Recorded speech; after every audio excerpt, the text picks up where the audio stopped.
Welcome to Shatter.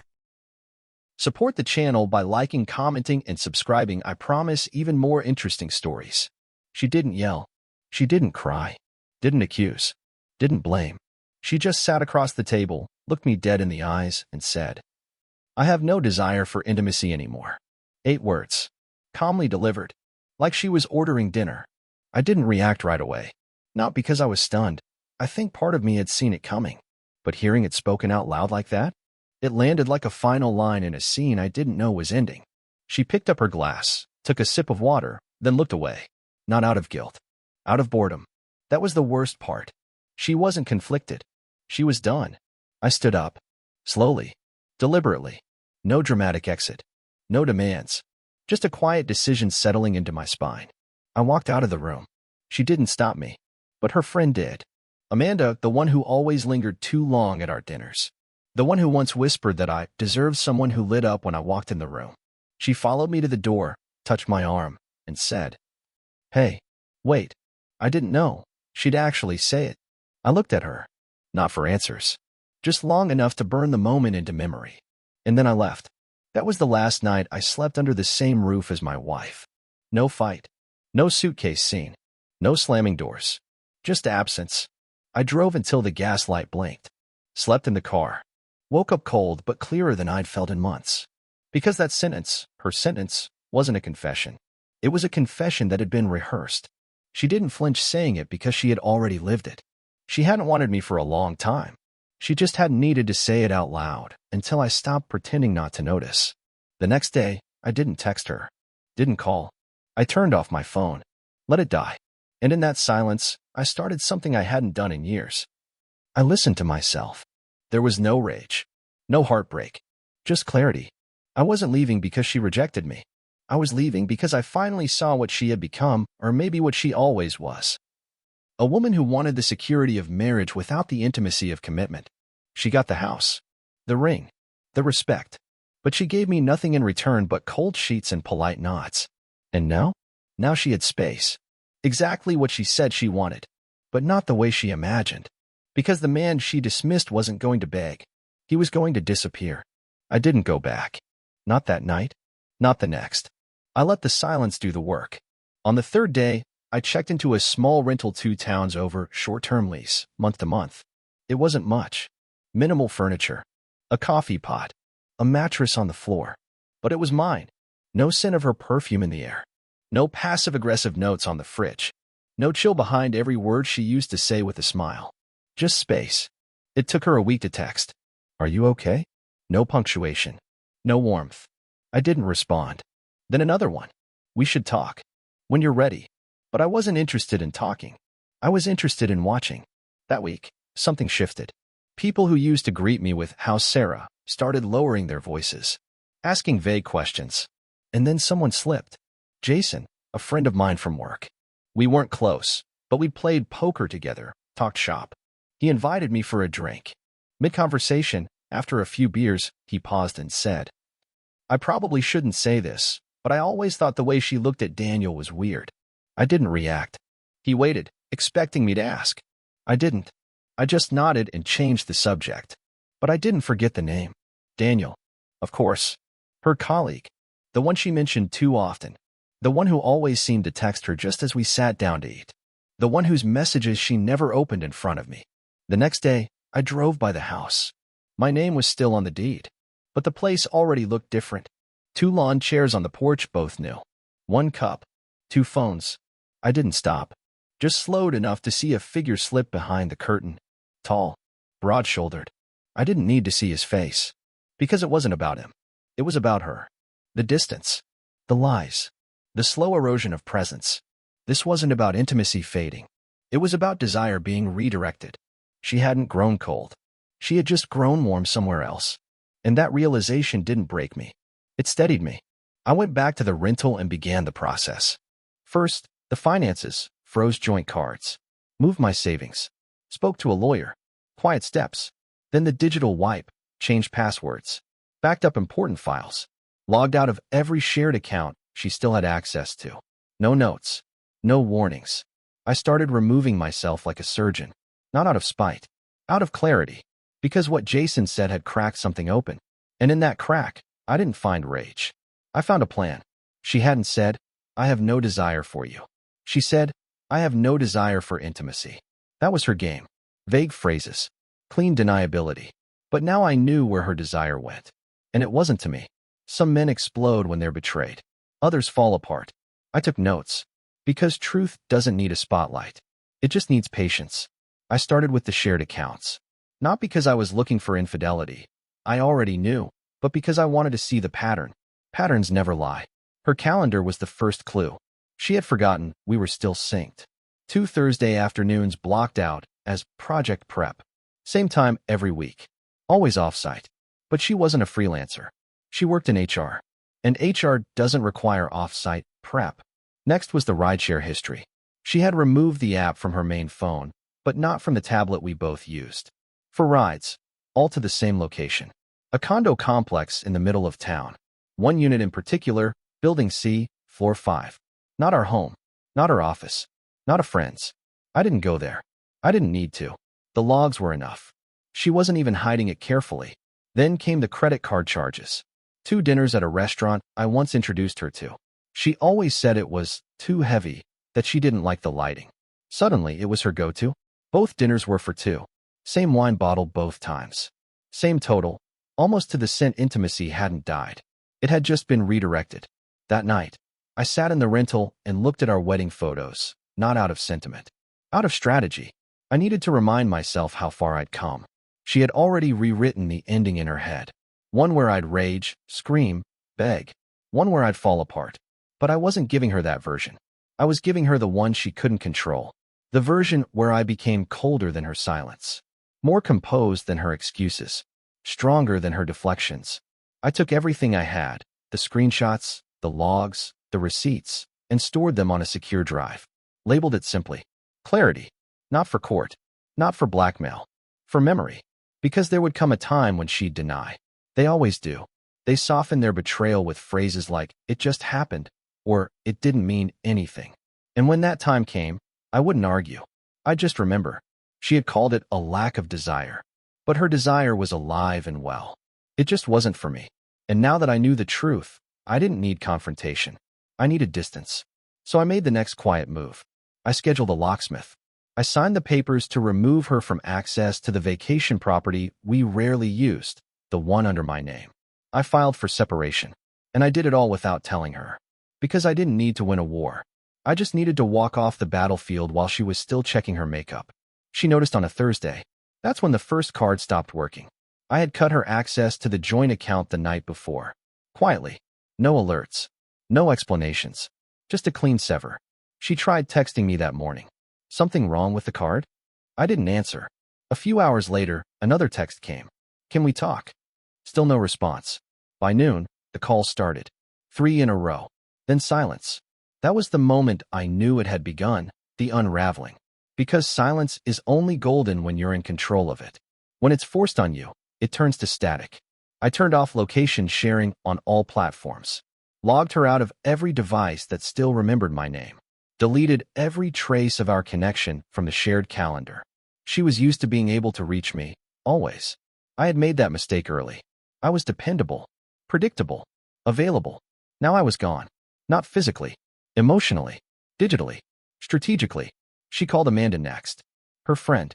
The same one who whispered, "Hey, wait," the night I left. Amanda messaged me. "She's freaking out. You okay?" I replied with one sentence. "Tell her I'm not coming back." No context. No warning. Just a surgical statement of fact. Amanda didn't respond again. Later that evening, I drove past the house. Not to see her. To see the energy. Lights on in every room. Curtains pulled. Door half open. She was pacing. On the phone. No doubt spiraling. The woman who claimed she didn't want intimacy now couldn't handle distance. She'd never expected me to actually leave. That's what stung. She thought I'd circle back, tail between my legs. Thought I'd fight for her attention like it was a reward. But I wasn't performing anymore. I was done auditioning for a part I'd already earned. The next day, I switched phone numbers. Left the old SIM card in a drawer, powered off. Got a new plan. New device. New line. If she wanted to reach me, she'd have to do it through air and regret. By the weekend, she emailed. Subject, please. No body. Just that one word. I archived it without reading. Because this was the phase she never imagined, irrelevance. She was used to being needed, centered. Even in rejection, she expected to be chased. But now? Now she was noise in a world I had turned down. I watched her next move from a distance. She started posting again. Cryptic quotes about self-discovery. Filtered selfies with captions like, resetting. Even a boomerang of a wine glass clinking against someone else's. Trying to show the world she was unaffected. But she tagged no one. The likes were fewer. And beneath every curated post was the one thing she couldn't filter. Silence. Meanwhile, I wasn't just gone. I was rebuilding. A gym membership.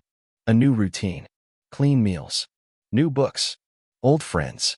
And for the first time in years, I woke up without bracing for disappointment.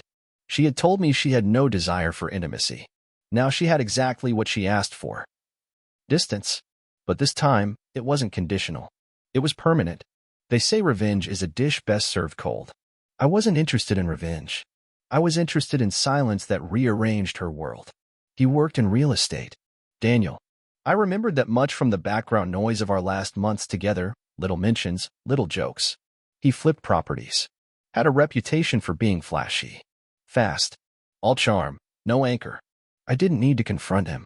I needed to expose him to the same light she'd spent years hiding from. A friend of mine, Greg, worked in commercial banking. Quiet guy. Data-driven. Trusted. I sent him a name and a date. That's all. 2 days later, Greg sent a PDF. One of Daniel's LLCs had been flagged recently. Inconsistencies in his filings. Delayed tax payments. A shell structure built to keep liability low and exposure lower. It wasn't illegal, but it was messy. Especially for someone who just signed onto a joint business deal with a family friend, someone I knew personally. Someone who once told me, if Daniel ever touches my money, I'll torch his world. So I printed the paperwork. Anonymous envelope. No return address. Dropped it in a mailbox across town. By the end of the week, I heard through a mutual that the deal collapsed. The investor pulled out. Daniel's name? Now quietly circulating as unstable. Reputation damage. Nothing public, just industry whispers. And that's what made it work. Not drama. Doubt. I watched it unfold from a distance. Sarah didn't post for days. Then she uploaded a quote slide. Sometimes you outgrow people before you realize it. No one bought it. The likes were even lower than before. Because something had shifted. Daniel wasn't showing up anymore. Not in photos. Not in stories. Not even in the passive references she used to drop like breadcrumbs. She tried pivoting. Reached out to old friends. Made an appearance at a small networking mixer downtown. Wore her best smile. Shook hands. Held her wine glass like a microphone. But people noticed the change. Because women like her, they're brilliant performers until the stage collapses. And when the audience starts sensing it's all falling apart, they stop clapping. I didn't sabotage Daniel. I just removed the illusion that he was untouchable. And when the illusion breaks, the relationship breaks with it. Because Sarah was never in love with him. She was in love with what he represented, freedom, attention, the feeling of being pursued. Now he was radioactive. And she? She was left trying to explain a ghost. The woman who once dismissed intimacy like a burden now found herself craving connection in a vacuum of consequences. She didn't know I was behind it. She probably never would. Because I didn't leave fingerprints. I left silence. And the silence echoed louder than any confrontation. It started with the silence. Not mine. Theirs. Her friends. Her circle. The curated Instagram crew that used to flood her photos with hearts and fire emojis. They didn't say much anymore. No likes. No comments. Just a slow, collective step back. Like watching someone spill wine on white carpet and deciding it wasn't their problem. Because when you live off attention, silence is a verdict. I didn't sabotage her socially. I just stopped protecting her from the truth. I let the pieces fall where they wanted. There was a birthday dinner she planned. It used to be a thing, long table, fancy rooftop, clinking glasses, golden hour selfies. This year, she booked the venue. Sent the invites. Posted the teaser story. 7 people showed up. The rest? Busy, working late, out of town. That's what she told herself. But I knew. People had started asking questions. Quietly. Indirectly. Someone must have seen the shift. Maybe it was her tone. Maybe someone noticed Daniel disappearing without a trace. Maybe it was the way she suddenly talked about feeling misunderstood every second post. Whatever it was, people felt it. And people distance themselves from chaos they can't control. One of her oldest friends, Kelly, ran into me at a coffee shop. Unplanned. Unavoidable. She paused when she saw me, then leaned in. "You okay?" she asked. "I'm good," I said. Kelly nodded slowly, then added, "She's different lately." Not a question. A statement. I didn't say anything. I didn't need to.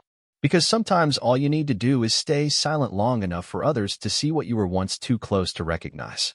I knew the cracks had widened when Sarah stopped tagging anyone in her photos. When she started reposting vague quotes about resilience and betrayal. But the most telling sign? She showed up alone to her cousin's wedding. No Daniel. No entourage. Just her. Hair perfect. Dress immaculate. But the look in her eyes, quiet panic wrapped in confidence. I watched from a distance. Not because I was there, but because someone sent me a photo. Captioned, "Thought she'd bring him." Guess not. Even those who had once envied her had begun to dissect her fall. And that was the beauty of it. No confrontation. No exposure. Just detachment. 1 degree at a time until she found herself in the center of a spotlight that no one wanted to stand near. She posted a throwback selfie the next day, just her and a wine glass, no caption. The likes were under 200. They used to be in the thousands. The algorithm hadn't changed. The audience had. She used to be magnetic. Now she was noise.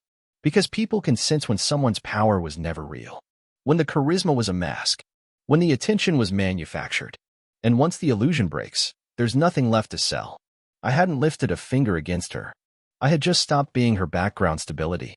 And without it, her world, her curated image, collapsed under its own weight.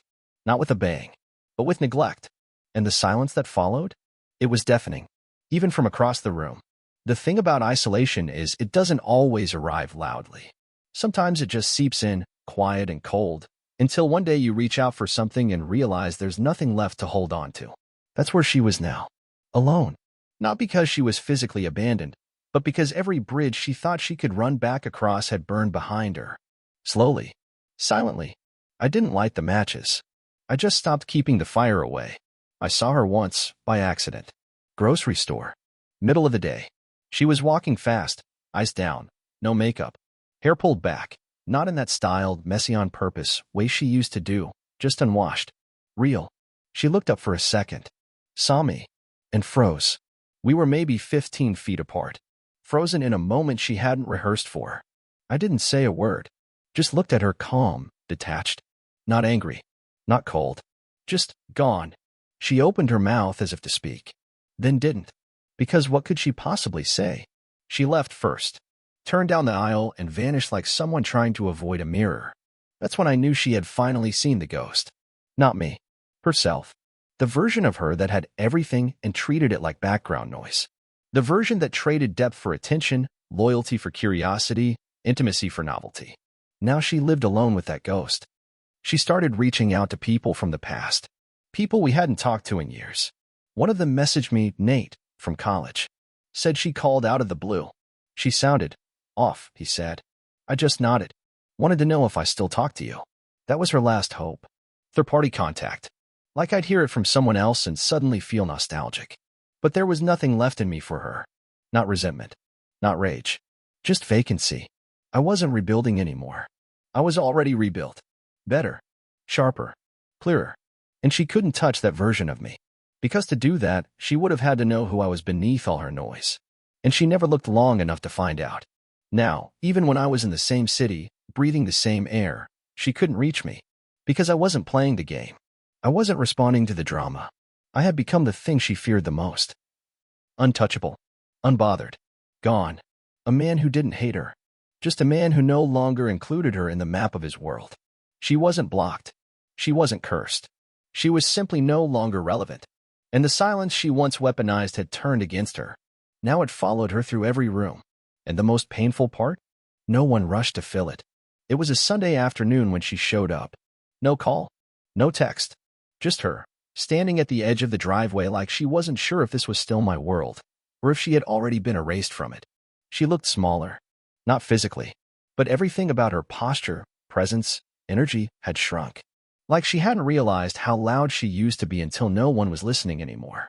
I didn't invite her in. I stood in the doorway, said nothing. She stepped closer, holding her phone like it was a shield.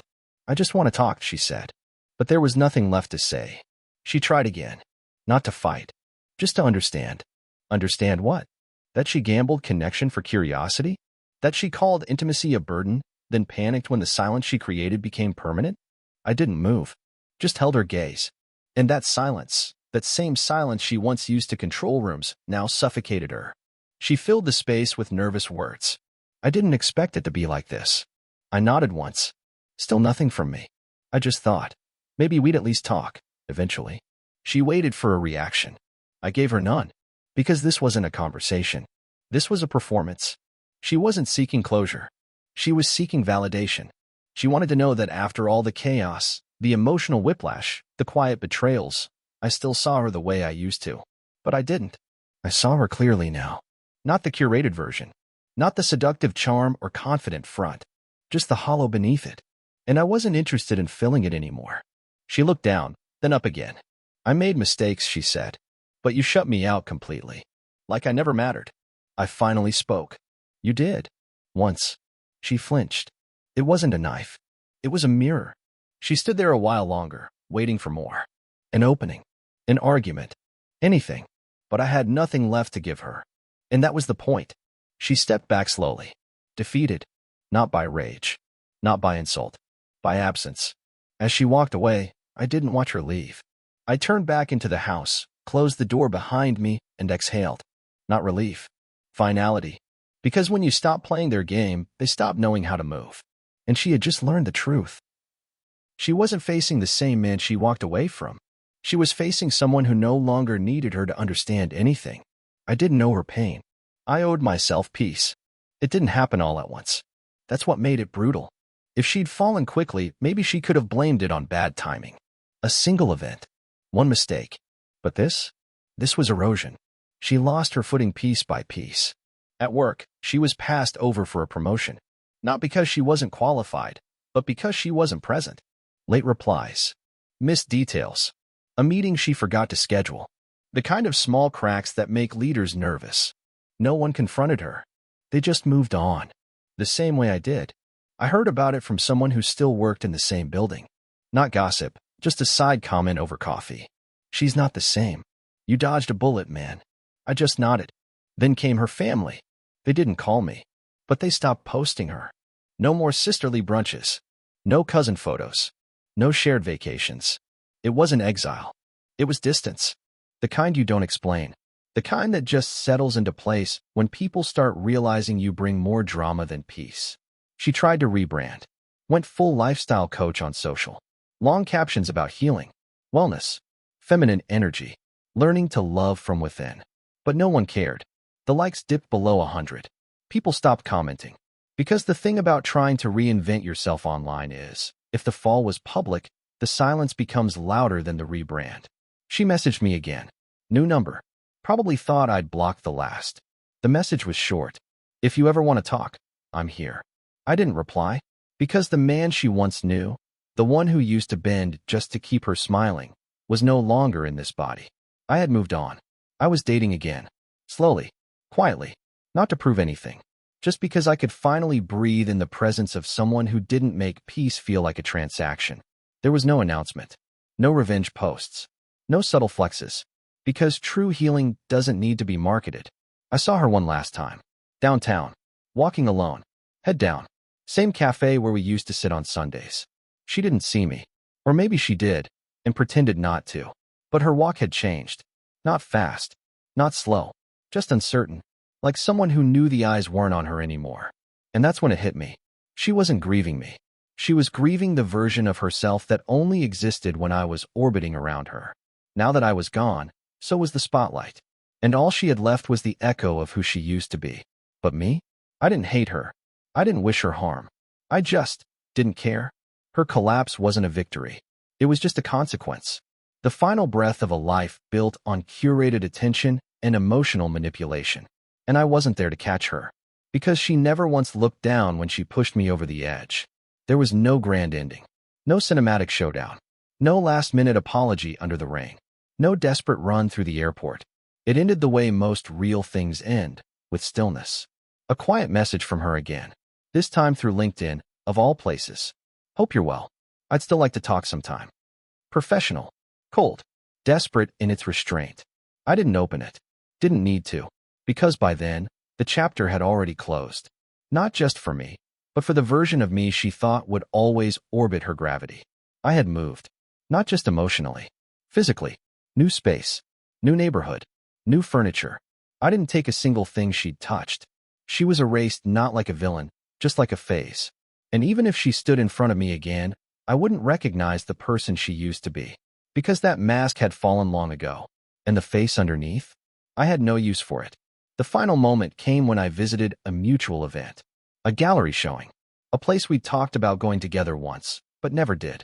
I arrived alone. She was there. She saw me first. Her shoulders straightened. Eyes widened. I didn't walk toward her. I walked past. Not fast. Not aggressive. Just like someone passing a stranger they have nothing to say to. She stood still, watching me move through the room like I belonged in it more than she did. Because I did. She had built her identity on being wanted, adored, chased. But now, she was none of those things.